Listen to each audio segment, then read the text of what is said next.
A heavy clap of thunder roared in the distance as the biker's motorcycle roared out of the storm, heading toward the dim light of the abandoned motel. The rain was relentless, pounding like fists against his leather jacket, and his nerves were fraying at the edges. Come on! How much more of this damn storm can I take? He muttered under his breath, his voice tinged with frustration and a hint of fear, as if he were caught in the middle of a night legend. As he pulled up to the motel, it seemed to stare back at him, with its empty, dark windows, like hollow eyes, and the rusty, broken sign barely readable. Welcome. It felt like a lie, a cruel joke from a bygone era. But he had no choice. There was no other place for miles around. This was his only shelter from the night mysteries. He swung his leg off the motorcycle, feeling the mud squish under his boots, a foul stench of rot filling his nostrils. Damn it. What a dump, he muttered, shuffling toward the door. Inside, the place was just as gloomy, filled with the mysteries of the night. Dusty lamps, a faint light barely breaking through, and the smell of mildew that seemed to cling to his skin. A cold shiver ran down his spine, and he thought he heard faint, ghostly whispers coming from the dark corners. But he brushed it off, trying to convince himself it's just the wind playing tricks, nothing more. Yet his gut twisted with unease. But something was definitely off. On the floor, he saw streaks of what looked like dried blood, trailing down the hall. Suddenly, a strange noise echoed through the air, a sound like distant sobbing, soft but unmistakable. Ah, hell no, it's just my nerves, he thought.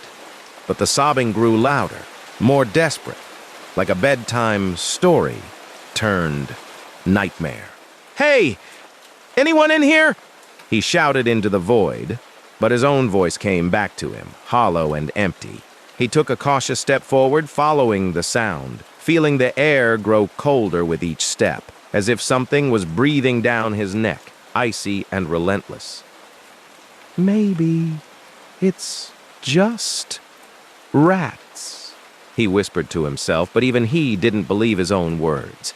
He reached the last door, and what he saw made his blood run cold. Children's toys scattered on the floor, old, half-decayed dolls with their glassy, empty eyes staring back at him. And then, a giggle. A child's laugh echoing in the darkness, followed by a thin, eerie wail that sliced through his soul like a razor. He spun around and saw her.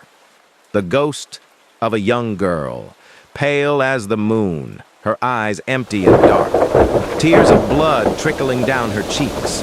Her mouth opened in a silent scream, but the sound that came out was like a chilling wind, slicing through the marrow of his bones. No, this can't be real. This has to be a dream, he shouted, backing away. But she moved closer, her cold presence making it hard for him to breathe.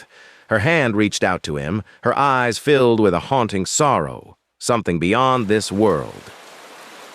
Help me, she whispered, her voice a breath of ice in the mystery stories of the night. Hell no, get away from me, he yelled, bolting for the door, but something grabbed his arm. He turned to see the walls closing in, the corridor narrowing like a trap, pulling him deeper into this cursed place. Run, damn it, run! He screamed inside his head, but his legs felt like they were glued to the floor. The last thing he saw was the girl's hand gripping his arm, and then darkness. The motel vanished.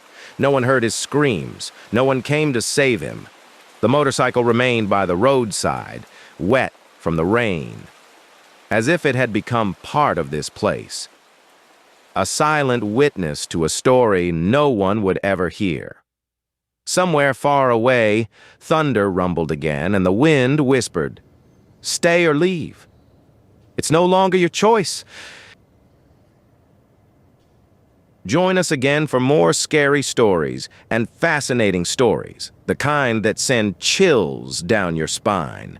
We dive deep into horror stories, true stories, and unusual stories that keep you on the edge of your seat. Until next time, don't let the night mysteries get the best of you.